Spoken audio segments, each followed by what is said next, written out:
Hello everyone, Assalamu alaikum warahmatullah. Sharif Patowary here. I'm going to talk about noun. If you want to speak in English like a native one, you have to understand about different kind of noun. Here today I am going to teach how many kinds of noun, how to use them, so that you can use them in different part of English grammar. So today's class is about part of species, one part noun. So let's start our class. Dear class, students and my viewers, I have different kinds of student from Bangla medium, from English medium, English versions, and so many. So my all classes are going to be delivered in Bangla as a part of the classes. Today class also in Bangla. Dear viewers, I have written here two kinds of noun, concrete noun, abstract noun. আমি দু প্রকার noun লিখেছি, concrete noun, abstract noun. এই concrete noun এবং abstract নাউনের মধ্যে আমরা সাধারণত কনক্রিট নাউনটাকে আমরা চারটা ভাগে ভাগ করি: proper noun, common noun, collective noun, material noun.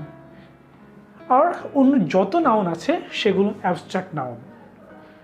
পুরো পৃথিবীতে আমরা জানি noun means naming word will be called noun. That means when we talk about a name, that means it will be called noun, as like all kinds of noun from people, places, things, and abstract one. So that means our all nouns are from that parts which we know. As like from concrete noun, if I want to say proper noun, what will be called proper noun, common noun, collective noun, material noun. That means these kinds of noun, to know these kinds of noun, you have to use five senses. As like to know this noun, you have to use eyes. That means you can see the nouns. You have to use taste. As like sweet, it's a noun. You can be able to hear to know this noun. That means এই নাউনগুলোকে তোমার জানার জন্য তোমাকে test, smell, touch, here এগুলো তোমার দরকার। That means আমাদের পাঁচটা যে সেন্স আছে, এই সেন্সগুলো কাজে লাগাতে হয় এই নাউনগুলোকে চেনার জন্য। তো দ্যাট মিনস এই নাউনগুলো চিনতে পারবো আমরা শুধুমাত্র ফাইভ সেন্স কাজে লাগিয়ে। বাট যে অ্যাবস্ট্রাক্ট নাউনটা আছে, এই নাউনটাকে কাজে লাগানোর জন্য বা চেনার জন্য তোমাকে ফাইভ সেন্স কাজ করবে না। এগুলো হলো আইডিয়াস, থট, ইমোশন। এই অ্যাবস্ট্রাক্ট নাউনগুলো সেটা হলো তোমার ধারণা থেকে আসতে পারে, চিন্তা থেকে আসতে পারে, ইমোশন থেকে আসতে পারে। এগুলোকে আমরা কখনো হিয়ার, এই আমাদের যে ফাইভ সেন্সের একটি সেন্স হলো হিয়ারিং, এটা কাজে লাগে না। টাচিং কাজে লাগে না, টেস্ট কাজে লাগে না। দ্যাট মিনস এটা out of five senses. This will be can be emotion, thought, ideas. So dear viewers, আমরা এবার এই পাঁচটা যেই নাউন আছে, চারটা নাউন আছে এখানের কনক্রিট নাউনের, আমরা এই চারটা নাউন সম্বন্ধে একটা সেন্টেন্সে ভালোভাবে ধারণা নেওয়ার চেষ্টা করছি। As like, I have a dozen of monoceramic glass. I have a dozen of monoceramic glass. আমরা এখান থেকে ফাইন্ড আউট করব যে আমাদের এখানে কোন কোন নাউনগুলো আছে, এগুলোর মধ্যে কোনটি প্রপার নাউন, কোনটি কমন নাউন, কোনটি কালেক্টিভ নাউন, কোনটি ম্যাটেরিয়াল নাউন। আমি প্রপার এবং কমনের মধ্যে একটু ফাইন্ড আউট করি এখানে কোনটি প্রপার নাউন। আমরা সবসময় জানার চেষ্টা করব প্রপার নাউন মিন্স যে নাউনটা স্পেসিফিক, যেটা তোমার নেমিং করা যায় ডিরেক্টলি। যেমন আমি তোমাকে বলি as like Dhaka University, as like Rabindranath Tagore, as like Podda River, or also me, Sharif. These are proper noun.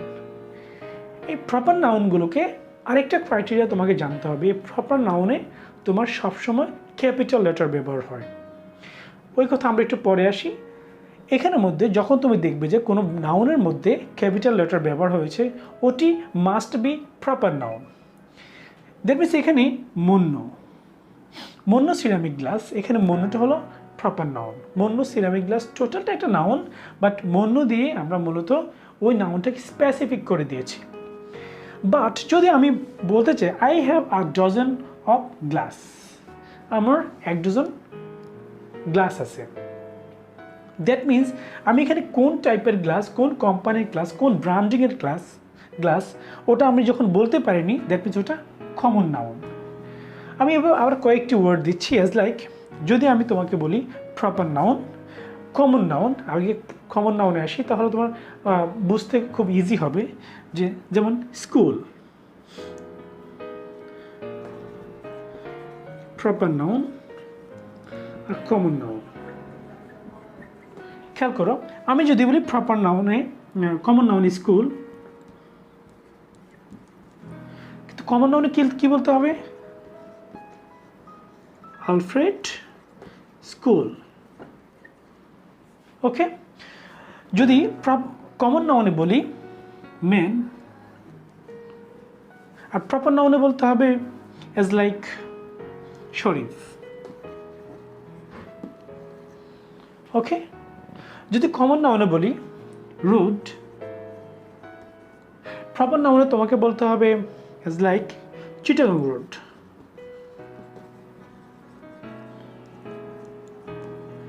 এখানে খেয়াল করো, যখন স্পেসিফিক করছি কোনো নাউনকে, তখন সেই সময় আমরা তাকে প্রপার নাউন বলছি, আর যখন কমনলি বলছি তখন আমরা তাকে এভাবে লিখছি। ওকে, এবার প্রপার এবং কমনের মধ্যে ডিফারেন্স। এবার আসে কালেকটিভ নাউন। আমি যদি বলি, এখানের মধ্যে এই সেন্টেন্সে খেয়াল করো, কালেকটিভ আর ডজন। যদি কোনো নাউনকে তুমি ইমাজিন করতে গিয়ে, আন্ডারস্ট্যান্ড করতে গিয়ে বা শুনতে গিয়ে যদি মনে করো এখানের মধ্যে অনেকগুলোর ব্যাপারে তোমার ইমাজিনেশন ক্রিয়েট হয়, তাহলে ভাববে ওটা একটি কালেকটিভ নাউন। অ্যাজ লাইক আ ক্লাস, এখানে তুমি একজন স্টুডেন্টকে দিয়ে তুমি ক্লাসকে ইমাজিন করতে পারো না, ক্লাস মিনস অনেকগুলো স্টুডেন্ট থাকবে। অ্যাজ লাইক কমিটি,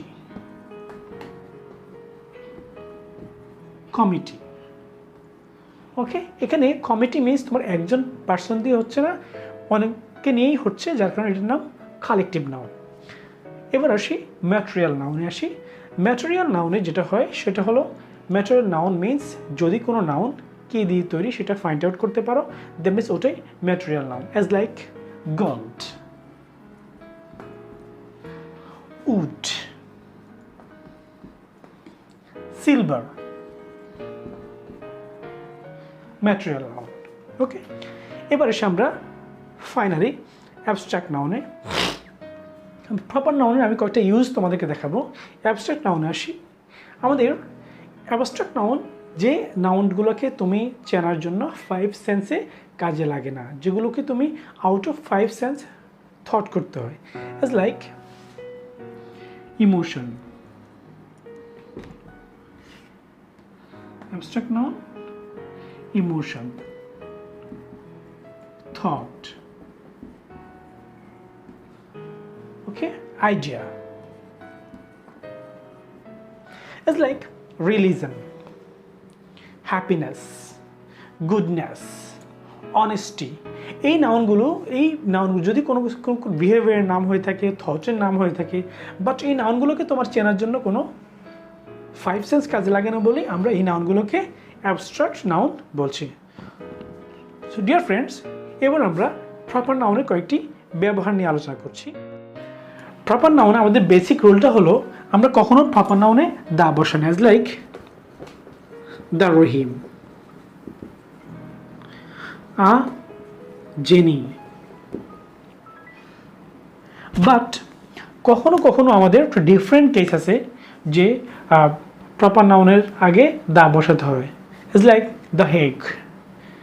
অনেক বড় শহর যেগুলোর আগে আমরা দা বসাই, দ্য পদ্মা, দ্য মেঘনা, এগুলোর আগে দা বসে। এটা ডিফারেন্ট কেস। আমরা আরেকটি স্পেশাল ক্ষেত্রে আমাদেরকে দা বসাতে হয়। যেমন আমি সেন্টেন্স দিচ্ছি, Nazrul is the Shelley of Bangladesh.